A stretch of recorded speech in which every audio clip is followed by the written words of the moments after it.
Hello students, welcome to my YouTube channel Kharakwal classes. Students, उम्मीद करता हूँ आप सभी व्यस्त होंगे, स्वस्थ होंगे, मस्त होंगे। स्टूडेंट्स, आज का टॉपिक है Uttarakhand board unsolved question paper solve करवाएंगे हम। ये जो पिछले साल यानी कि 2022 में जो क्वेश्चन आए थे मैथ के, उनका सॉल्यूशन प्रोवाइड किया जाएगा इस वीडियो में आपको। पहला क्वेश्चन देखिए स्टूडेंट्स, जो आया था, किसी श्रेणी का nवां पद 2n+1 है, तो इस श्रेणी का 10वां पद ज्ञात कीजिए। ठीक है स्टूडेंट्स, बहुत ही आसान सवाल है स्टूडेंट्स। ठीक है, कैसे करेंगे आपको बता देता हूँ। देखिए, देखो क्या बोल रहे हैं, किसी श्रेणी का nवां पद क्या है, 2n+1 है। अगर nवां पद क्या है, 2n+1 है। nवां पद क्या होता है स्टूडेंट, an होता है ना।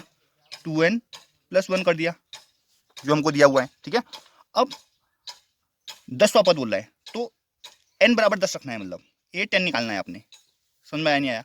तो n की जगह में 10 प्लेस कर दो, तो 2n मतलब 2 मल्टीप्लाई n हुआ, तो n की जगह 10 रखना है आपने, है ना।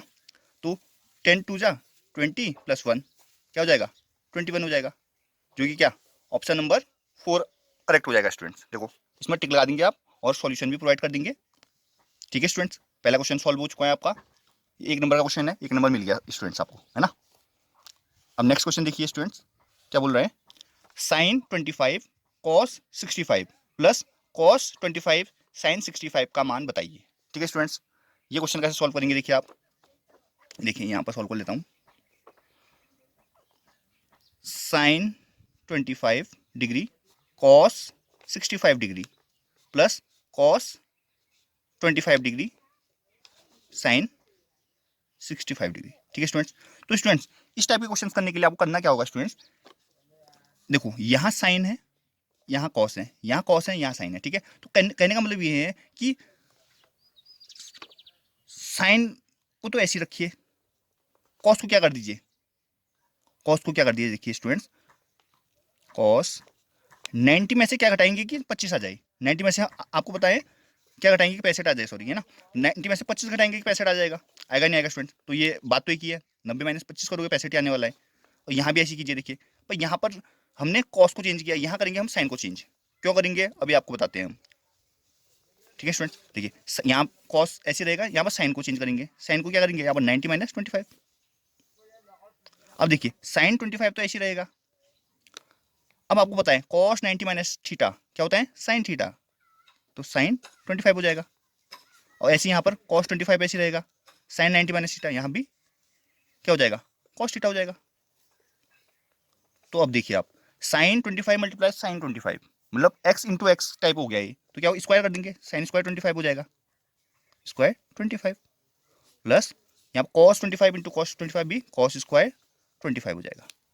ठीक है स्टूडेंट्स, अब देखिए स्टूडेंट यहाँ पर एक फॉर्मूला लग रहा है, sine square theta plus cos square theta क्या होता है, 1 होता है, इसलिए क्या हो जाएगा, आंसर 1 हो जाएगा। इसमें ऑप्शन कौन सा हो जाएगा, देखो ऑप्शन बी करेक्ट हो जाएगा इसका। ठीक है स्टूडेंट्स, समझ में आया नहीं आया स्टूडेंट्स, बताइए आप।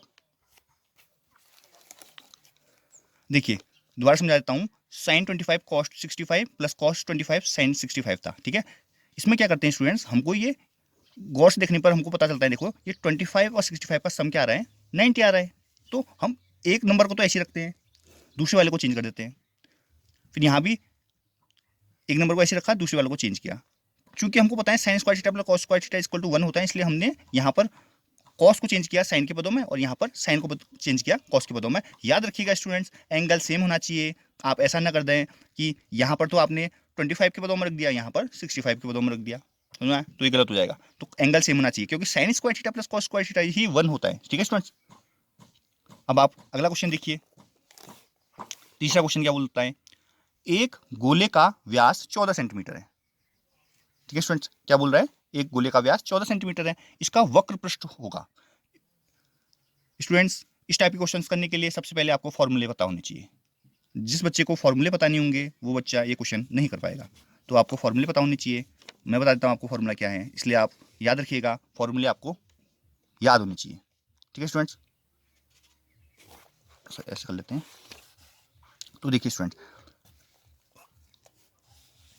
हाँ, तो अब जो तीसरा क्वेश्चन है हमारा, गोले का व्यास दिया है स्टूडेंट्स, है ना, उसका वक्र पृष्ठ निकालना है। ठीक है स्टूडेंट्स, तो पहले तो एक काम कीजिए, आप वक्र पृष्ठ का फॉर्मूला लिख लीजिए।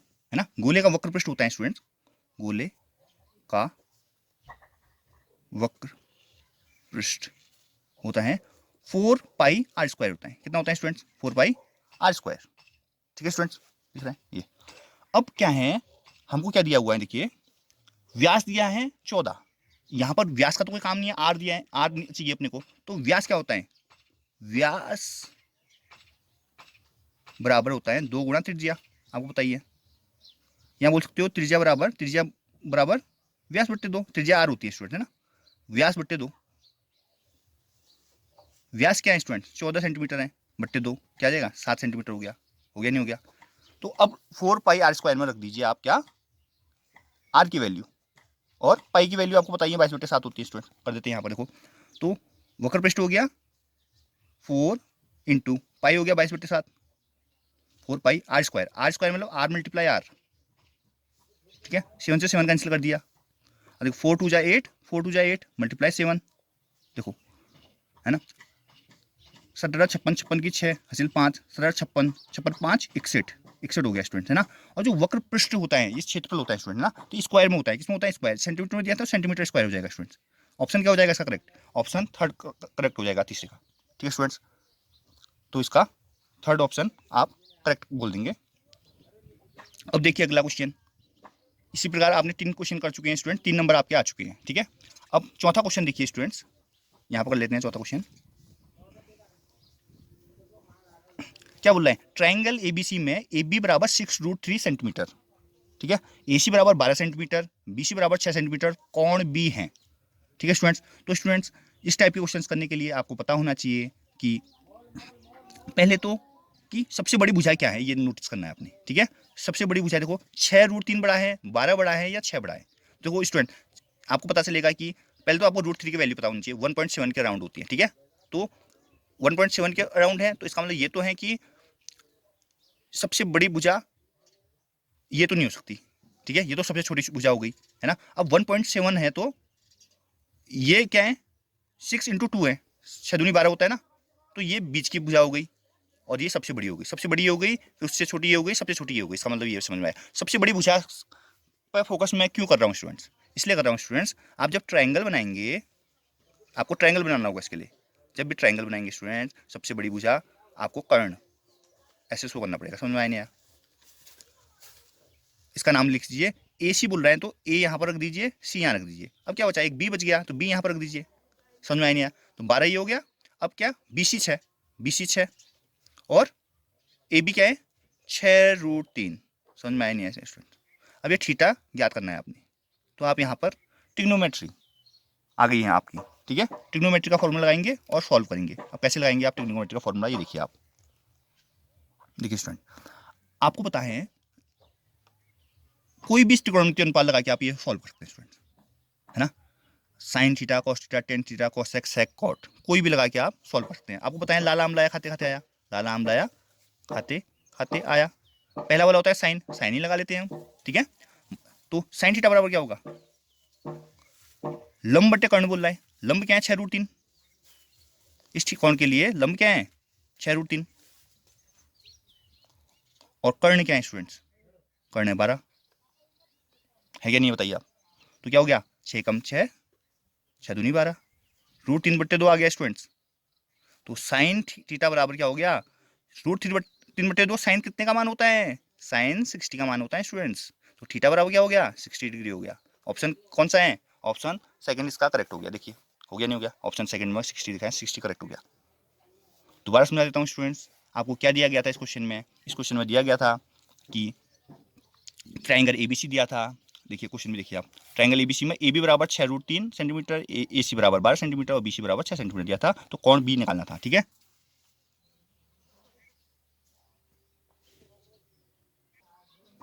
तो स्टूडेंट्स कौन बी निकालना था, हमने कौन सी निकाल चुके हैं एक्चुअली, है ना। कौन सी है ना ये, तो कौन बी क्या होगा? थीटा तो ये हो गया। कौन बी आप सीधा बोल सकते हो 90 डिग्री भी बोल सकते हो स्टूडेंट्स, है ना, क्योंकि ये 60 हो गया है ना। और वैसे भी समकोण त्रिभुज में लग रहा है ये, यहाँ पर 90 बोल दीजिए, यहाँ ये 60 है और आप देखेंगे तो ये 30 आ जाएगा स्टूडेंट्स अभी, ना। तो ये क्या आ जाएगा? कौन बी बराबर क्या हो जाएगा? 90 डिग्री। आंसर इसका 90 होगा स्टूडेंट्स, है ना। ऑप्शन थर्ड का करेक्ट होगा चौथे का। ठीक है स्टूडेंट्स, कौन बी की बात कर रहा है ना वो, कौन आपको ध्यान देना है स्टूडेंट, ठीक है। अब नेक्स्ट क्वेश्चन देख लेते हैं। एक पासे को एक बार फेंका जाता है, एक विषम संख्या ऊपर आने की प्रायिकता ज्ञात कीजिए। तो स्टूडेंट्स ये प्रायिकता का क्वेश्चन है। प्रायिकता में क्या है देखिए, एक पासा है, पासे में स्टूडेंट्स क्या होते हैं, 6 फलक होते हैं, आपको बताइए होते ही नहीं होते। अगर 6 फलक स्टूडेंट्स पासे में होते हैं तो कुल परिणाम जो होंगे वो 6 होंगे, है ना। और संभावित परिणाम क्या होंगे स्टूडेंट्स, विषम संख्या आने की। तो विषम संख्या क्या होंगी, कितनी होती है, 1 से 6 में विषम संख्या होगी, पहली होगी विषम, है ना। विषम होगी 1, 3 और 5, यानी कि 3 होंगी स्टूडेंट्स, है ना। और कुल कुल होंगे 1, 2, 3, 4, 5, 6, मतलब टोटल 6 होंगे, ठीक है। तो अब क्या करेंगे आप, अब लगाएंगे आप फॉर्मूला। देखिए प्रायिकता बराबर क्या होता है, संभावित परिणाम बटे कुल परिणाम, है ना। विषम पासे में विषम विषम संख्या ऊपर आने की प्रायिकता ये पूछा गया है। तो स्टूडेंट्स आपको पता है प्रायिकता बराबर क्या होता है, संभावित परिणाम बटे कुल परिणाम। संभावित क्या है कि विषम आए, विषम क्या है 1, 3, 5, तो टोटल 3 हो गया, 1, 3, 5 3 संख्या हो गई ना। और टोटल 6 फलक है तो 6 संख्या हो गई, 3 कम 3, 3 दूनी 6, क्या आ गया 1/2 आ गया। ऑप्शन कौन सा करेक्ट हो गया स्टूडेंट, ऑप्शन फर्स्ट का करेक्ट हो गया इसका। देखिए दिख रहा है आपको फर्स्ट ये, ठीक है। अब बोल रहे हैं छठा क्वेश्चन, बिना लंबी विभाजन प्रक्रिया किए बताइए कि परिमेय संख्या 129/2 का स्क्वायर गुणा 5 की घात 7 गुणा 7 की घात 5 का दशमलव प्रसार शांत है या अशांत आवृत्ति। स्टूडेंट्स ये क्वेश्चन आपने बहुत बार ट्राई किया है, ठीक है। होता क्या है स्टूडेंट्स इस टाइप के क्वेश्चंस में आपको पता ही है, अगर हर में किसी भी संख्या के हर में अगर 2 की घात 2 और 5 के गुणज के अलावा अगर कोई भी संख्या होती है तो क्या होता है स्टूडेंट्स, वो अशांत होता है। क्या होता है, अशांत होता है। पर ये ध्यान दीजिएगा स्टूडेंट्स, ऐसा ना हो कि 2 और 5 के अलावा कोई संख्या हो और उससे ऊपर वाला कटता हो। अगर ऊपर ऊपर वाला पूरी पूरी वाला कट रहा है तो तब काट कूट के अगर हर में 2 या तो 2 रहे या 5 रहे या दोनों रहे, 2 या 5 के अलावा कुछ नहीं होना चाहिए मतलब हर में, तो क्या होगा, शांत होगा। अब यहाँ पर आपको बताइए स्टूडेंट्स 2, 5 तो हैं, 7 की घात 5 के रूप में स्टूडेंट्स, और 7 की घात 5 से 129 डिवाइड होगा नहीं स्टूडेंट्स, आपको बताइए। तो क्या हो जाएगा, ये सीधा सीधा हो जाएगा, ये इसी को बोल देंगे आप अशांत। छठे हो क्या बोल देंगे सीधा सीधा अशांत, क्योंकि इसमें हर में के गुणज के रूप में क्या है, 2 और 5 के अतिरिक्त 7 भी हैं, 7 की वजह से ये हो गया अशांत, ठीक है स्टूडेंट्स। अब बोल रहे हैं सातवां क्वेश्चन, एक द्विघात बहुपद ज्ञात कीजिए जिसके शून्यकों का योग तथा गुणनफल क्रमशः 0 और √5 है स्टूडेंट्स, ठीक है। और द्विघात बहुपद निकालना है आपने, ये बहुत इंपॉर्टेंट क्वेश्चन है, हर साल पूछा जाता है स्टूडेंट्स इस टाइप के क्वेश्चन, है ना। इसमें 2 टाइप से क्वेश्चन पूछा जाता है। अब शून्यों का योग और गुणनफल दे दिया है, कई बार ऐसा होता है कि आपको शून्यक दे दिए जाएंगे, तो शून्यक दे दिए जाते हैं तो क्या करते हैं हम शून्यों का योग निकालते हैं, दोनों शून्यों को जोड़ के, और गुणनफल निकालते हैं दोनों को गुणा करके। अब आपको गुणा और योग करने की जरूरत नहीं है। सातवां क्वेश्चन है, सातवां क्वेश्चन डाला मैंने यहाँ पर, देखिए। तो फॉर्मूला क्या होता है, फॉर्मूला होता है स्टूडेंट x² माइनस शून्यों का योग मतलब alpha plus beta into x plus शून्यों का गुणनफल मतलब गुणनफल क्या होगा, अल्फा बीटा होगा, ठीक है स्टूडेंट्स। तो x² ऐसे लिख दिया, माइनस शून्यों का योग क्या है, का योग 0 है, 0 इंटू एक्स प्लस शून्यों का गुणनफल क्या है, गुणनफल √5 है। क्या हो जाएगा समीकरण, x² माइनस 0 गुणा x 0 हो गया, तो 0 से कोई फर्क पड़ने वाला नहीं है, तो √5, ठीक है। x² प्लस √5 हो गया इसका द्विघात समीकरण स्टूडेंट्स, ठीक है स्टूडेंट्स। अब आ गए हम 8वें क्वेश्चन में। 8वां क्वेश्चन देखिए स्टूडेंट्स, अगर लेते हैं 8वां क्वेश्चन,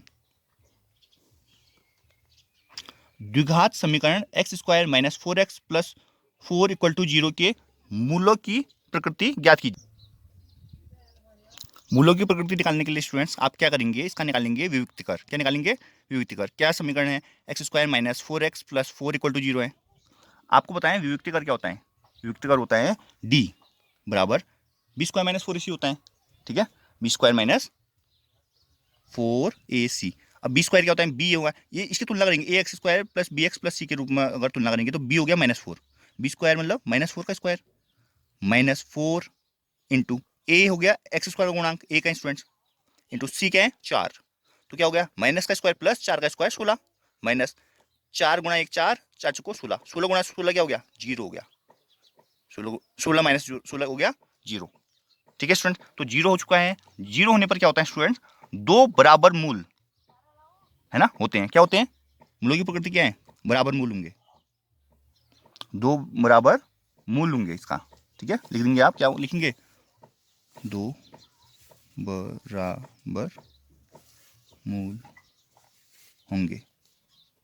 ठीक है, अगर यही क्या होता है स्टूडेंट्स, 20 का -4 इसका मान अगर जीरो से अधिक हो जाता तो दो भिन्न वास्तविक मूल होते, दो अलग अलग और वास्तविक, क्योंकि जीरो से अधिक वाला वास्तविक आ गया।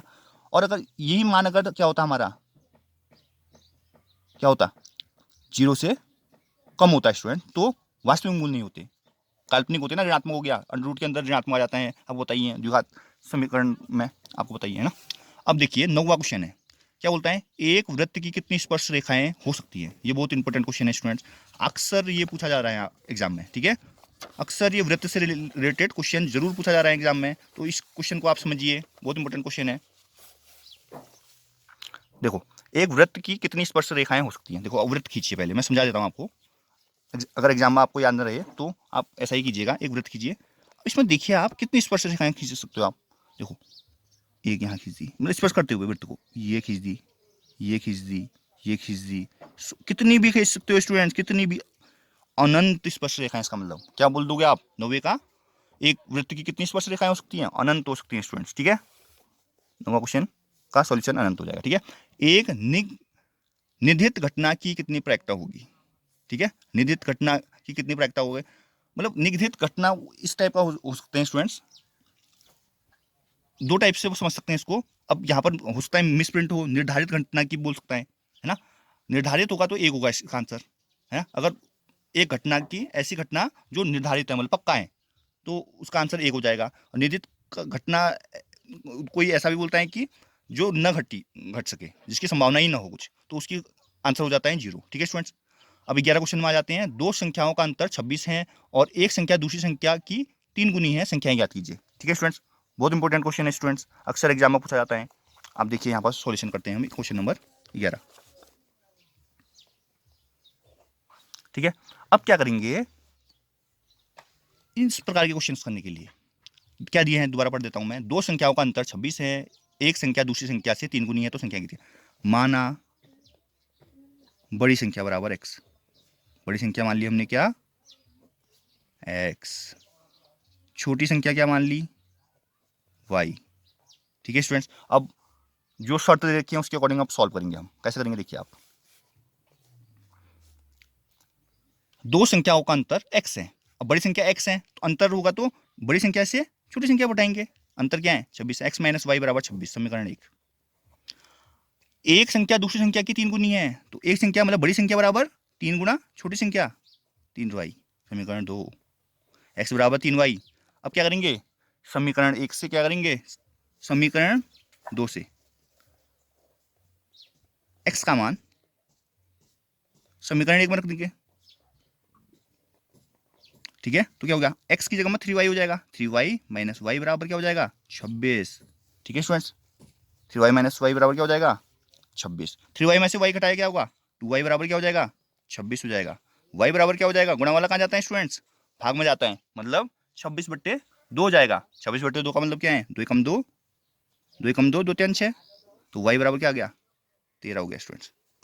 y बराबर क्या हो गया स्टूडेंट्स 13 हो गया नहीं हो गया बताइए। तो y का मान तो हमने निकाल लिया स्टूडेंट्स, अब निकालेंगे हम किसका मान, x का मान स्टूडेंट्स। देखिए x का मान कैसे निकालेंगे, अब y बराबर 13 मान समीकरण किस में रखोगे, 2 में रख दो, यहाँ लिख दो y बराबर 13 मान समीकरण 2 में रखने पर, तो क्या है समीकरण 2 क्या है, x बराबर 3y है, बराबर 3 गुणा y क्या है 13, 13 39, तो x बराबर क्या हो गया 39 हो गया, y बराबर क्या हो गया 13 हो गया। संख्याएं याद कीजिए, बोला था संख्याएं निकाल दी हमने, है ना। तो क्या बोल सकते हो, बड़ी संख्या बराबर 39, ठीक है, और छोटी संख्या बराबर 13। ठीक है स्टूडेंट्स, समझ में आया नहीं आया स्टूडेंट्स, आप बताइए आप। ठीक है स्टूडेंट्स, अब आगे बढ़ते हैं हम।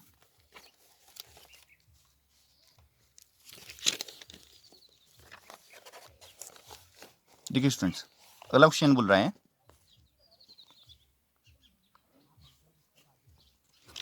यदि कॉस थीटा बराबर 4/5 तो cot theta plus cosec theta का होल स्क्वायर का मान ज्ञात कीजिए। ठीक है स्टूडेंट्स। तो स्टूडेंट्स ये क्वेश्चन सॉल्व करने के लिए आपको करना क्या होगा, देखो कॉस थीटा क्या होता है स्टूडेंट, लाला आम लाया खाते खाते आए से कॉस थीटा करेंगे, आधार बट्टे कर्ण होता है, आधार बट्टे कर्ण होता है ना। पाइथागोरस थ्योरम से क्या करेंगे आप, आधार हो गया कर्ण हो गया, लंब निकाल लेंगे, लंब निकालना होगा स्टूडेंट्स आपको। ठीक है, लंब निकालेंगे, फिर कॉट थीटा क्या होता है, कॉट थीटा होता है आधार बट्टे लंब, आधार बट्टे लंब को रख दोगे यहाँ पर, और कौशक क्या होता है, कौशक होता है कर्णवट्टी लंब, वैल्यू रखेंगे, उनको जोड़ करेंगे, होल स्क्वायर करेंगे। स्टूडेंट वीडियो बहुत लंबी हो रही है, इस वजह से मैं ऐसे ही समझा रहा हूँ आपको। अगर आपको किसी क्वेश्चन में कोई डाउट होता है तो आप कमेंट सेक्शन में कमेंट करके पूछ सकते हैं कि ये क्वेश्चन का सॉल्यूशन आप प्रोवाइड कीजिए करके। ठीक है स्टूडेंट्स। अब देखिए 13वां क्वेश्चन क्या है, क्या बिंदु 3 2 ऋण 2 3 2 3 एक त्रिभुज बनाते हैं, यदि हाँ तो बताइए कि किस प्रकार का त्रिभुज बनाते हैं। ठीक है स्टूडेंट्स।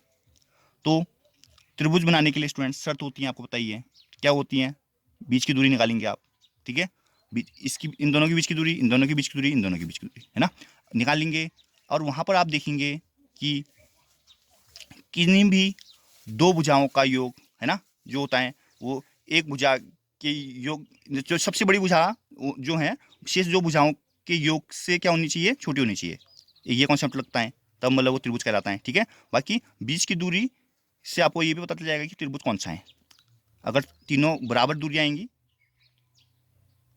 है ना, तो क्या हो जाएगा, समबाहु। और अगर क्या होगा, तीनों अलग अलग आएंगे तो विषमबाहु, और दो अगर समान आएंगे तो क्या हो गया, समद्विबाहु त्रिभुज। ठीक है, अब आप 14 क्वेश्चन देखिए स्टूडेंट्स क्या बोल रहा है, यदि दी गई आकृति डी पैरेलल एसी है तो एक्स का मान ज्ञात कीजिए। देखो डी पैरेलल किसके हैं, एसी हैं, तो आपको बताइए एडी बट्टे डी बराबर ईसी बट्टे ईबी हो जाएगा, तो 3 से 3 कटेगा, एक्स बराबर 4 आ जाएगा स्टूडेंट, आसान सवाल है ना। अगला क्वेश्चन देखिए स्टूडेंट, स्टूडेंट से क्वेश्चन थोड़ा इनकम्प्लीट लग रहा है, नीचे दिए गए चित्र में यदि हैं तो सिद्ध कीजिए कि, पता नहीं क्या दे रखा है, चित्र दे रखा है स्टूडेंट्स, है ना, तो इनकम्प्लीट क्वेश्चन है स्टूडेंट्स ये वाला। अगला देखिए 15वां क्वेश्चन क्या बोल रहा है, ताश के 52 पत्तों की गड्डी में एक पत्ता याद से खींचा गया, याद से याद कीजिए कि वह पत्ता इक्का है। इक्के कितने होते हैं स्टूडेंट्स, 4 इक्के होते हैं स्टूडेंट्स, है ना, 4 इक्के होते हैं, तो 4/52 हो गया इसका बरकता, लाल रंग का है, 26 लाल होते हैं, 26 काले होते हैं स्टूडेंट, 26/52 हो गया बरकता। एक चार जार में कुछ कुल 26 गेंदें हैं, जिनमें से कुछ हरी दूसरी और कुछ हरी और दूसरी नीली है। अच्छा, एक गेंद यादृच्छिक से निकाली जाती है तो इसकी हरी होने की प्रायिकता 2/3 है, जार में कुल नीली गेंदों की संख्या ज्ञात कीजिए। ठीक है स्टूडेंट्स, कहने का मतलब ये है, तो अब जो बची हैं वो नीली हैं, इसका मतलब देखो समझिए सवाल क्या बोल रहा है, 2/3 प्रायिकता बोल दी किसकी, जार में कुल नीली गेंदों की संख्या। अच्छा, गेंदों की संख्या बोल दी स्टूडेंट्स, बड़ा घुमा के क्वेश्चन पूछ दिया है, देखो समझना, तो इसका मतलब ये तो 3 को 24 के बराबर हो रहा है ना, 3 को किससे गुणा करेंगे, 24 आ जाए, 3 सत्ते 21 अट्ठे 8 से गुणा करेंगे तो, है ना, 8 24 होगा, तो इसका मतलब 8 से ऊपर भी गुणेंगे, 8 16 16, इसका मतलब क्या है, हरी है, बची हुई 16 घटा दो इसमें से, 8 आ जाएगा, 8 होंगी भाई नीली गेंद है। ठीक है, अब √7 एक अपरिमेय संख्या है स्टूडेंट्स, ये तो आपको बताइए कैसे करते हैं, है ना, क्या करते हैं स्टूडेंट्स, पी बट्टे मानना √7 एक परिमेय संख्या है, फिर क्या करते हैं, इसको क्या कर देते हैं हम, पी बट्टे क्यू के रूप में लिख देते हैं स्टूडेंट्स। ठीक है, फिर लिखेंगे कि पी बट्टे क्यू के रूप में लिख के स्टूडेंट्स ये बोलेंगे कि एक के अतिरिक्त कोई वनिष्ठ गुणनखंड नहीं होगा, ये ऐसा लिखेंगे। ठीक है स्टूडेंट्स, फिर क्या करेंगे, क्रॉस मल्टीप्लाई कर देंगे, क्या हो जाएगा, √7 क्यू बराबर पी हो जाएगा, फिर दोनों साइड वर्क कर देंगे स्टूडेंट्स, हम फिर बोलेंगे कि जो 7 है वो पी स्क्वायर को विभाजित करता है, तो 7 पी को भी विभाजित करेगा। ठीक है स्टूडेंट्स, फिर क्या करते हैं हम, पी बराबर 7 वो पी क्यू आर रख देंगे, है ना, वैल्यू रखेंगे, फिर 7 से 49 हो जाएगा, वहाँ पर इसको 7 से 49 कैंसिल हो जाएगा, सो ऑन, फिर एक विरोधाभास पैदा हो जाएगा, बोलेंगे आप कि 7 क्या कहते हैं, किसको भी विभाजित कर रहे हैं, क्यू को भी विभाजित कर रहे हैं, क्यू स्क्वायर को भी विभाजित कर रहे हैं, 7 क्यू को भी विभाजित करेगा बोलेंगे, है ना, तो क्या हो रहा है, 7 दोनों में विभाजित कर रहे हैं, पी को भी विभाजित कर रहे हैं, क्यू को भी विभाजित कर रहे हैं, विरोधाभास पैदा हो रहे हैं बोलेंगे, है ना, यह हमारी गलत कल्पना के कारण हो रहा है विरोधाभास। क्योंकि हमने त्रुटिपूर्ण कल्पना की है बोलेंगे, इसलिए रूट 7 एक क्या है अपरिमेय संख्या है, ऐसा बोल देंगे लास्ट। ठीक है स्टूडेंट, आपको बताइए कैसे करते हैं स्टूडेंट। अब क्या है, HCF पूछा है, HCF भी बताइए आपको, डिवाइड करके कर लेते हैं यूक्लिड विभाजन विधि से। ठीक है, अच्छा संख्याएं दे रखी हैं, यदि 1261 तथा 1067 का HCF 97 है तो इनका एलसीएम ज्ञात कीजिए। स्टूडेंट्स इसमें फॉर्मूला लगेगा HCF गुणा एलसीएम बराबर दोनों संख्याओं का गुणनफल, है ना। HCF की जगह 97 रखेंगे, एलसीएम की जगह में एलसीएम रखेंगे, बराबर इन दोनों गुणा कर देंगे, इन दोनों गुणा करके 97 से भाग देके जो आएगा वो एलसीएम होगा स्टूडेंट्स, है ना। आपको बताइए 17 क्वेश्चन देखिए आप। ए का मान ज्ञात कीजिए कि द्विघात समीकरण ये कि मूल समान हो। मूल समान है स्टूडेंट्स, क्या करेंगे, मूल समान है तो क्या होगा, 20 का -4 इसी बराबर 0 होगा, विविध कर 0 होना चाहिए, कर लेंगे आप सॉल्व, है ना। समीकरण ये कि वो हल कीजिए, हल कर लेंगे आप, यहाँ पर क्या करेंगे लॉसो लेके कर देंगे स्टूडेंट्स। ठीक है, या दूसरे हिसाब से कर लेंगे, चलो 1/x को u मानेंगे, 1/y को v मानेंगे, ऐसा करके कर लीजिए आप। u और v का मान रखेंगे, लास्ट में इन्वर्स कर देंगे, उनका उल्टा कर देंगे। ठीक है स्टूडेंट्स, क्या बोल रहे हैं 19वां, किसी समांतर श्रेणी एपी का प्रथम पद 5 अंतिम पद इतना योग ये है पदों की संख्या और सारणतर। ठीक है, फॉर्मूला लगा देंगे, क्या दे रखा है, प्रथम पद a बराबर 5 दे रखा है, ठीक है, और अंतिम पद an बराबर 45 दे रखा है, an या l जो भी बोलो आप, पदों का योग SN दे रखा है आपको 400, पदों की संख्या n निकालना है और सारणतर, एक बार SN लगा देना, एक बार an लगा देना, समीकरण बनेंगे, हल कर देना। ठीक है, सिद्ध कीजिए कि ट्रिग्नोमेट्री का सवाल है स्टूडेंट्स, ये ट्रिग्नोमेट्री के हमेशा आते हैं स्टूडेंट्स, ये क्वेश्चन बहुत इंपॉर्टेंट है, आपको मेरे चैनल में इसकी वीडियो भी मिल जाएंगी सिद्ध करने की। ठीक है स्टूडेंट्स, देखिए अब आप देखिए आगे क्वेश्चन देखिए स्टूडेंट्स, आपको क्वेश्चन दिखा देता हूँ आप, है ना, क्योंकि वीडियो बहुत लंबी हो चुकी है स्टूडेंट्स।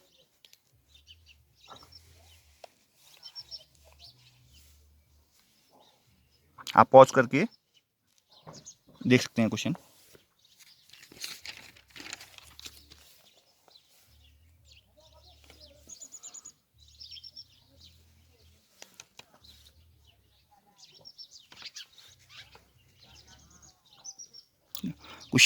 जो क्वेश्चन आपको समझ में नहीं आएगा स्टूडेंट्स, नहीं आता होगा आपको, आप कमेंट कर देना, मैं उसका सॉल्यूशन प्रोवाइड कर दूंगा, है ना। हालांकि सॉल्यूशन जो होगा वो आपको कोशिश ये रहेगी कि आपको मंडे तक प्रोवाइड हो पाएगा, क्योंकि और दिन मेरा वर्किंग रहता है, मैं संडे के दिन फ्री रहता हूँ, संडे के दिन ही वीडियो बना पाता हूँ। ठीक है स्टूडेंट्स, तो स्टूडेंट्स हमारी आज की वीडियो में बस इतना ही, उम्मीद करता हूँ आपको वीडियो पसंद आई होगी। वीडियो को लाइक कीजिए, चैनल सब्सक्राइब कीजिए और वीडियो को शेयर कीजिए। आप जितना ज़्यादा वीडियो शेयर करेंगे उतने अच्छे अच्छे टॉपिक लोग शेयर करेंगे, आपका पार्टिसिपेशन बहुत ही जरूरी है अच्छी वीडियो बनाने के लिए। मिलते हैं अगली वीडियो में, थैंक्स फॉर वॉचिंग स्टूडेंट्स।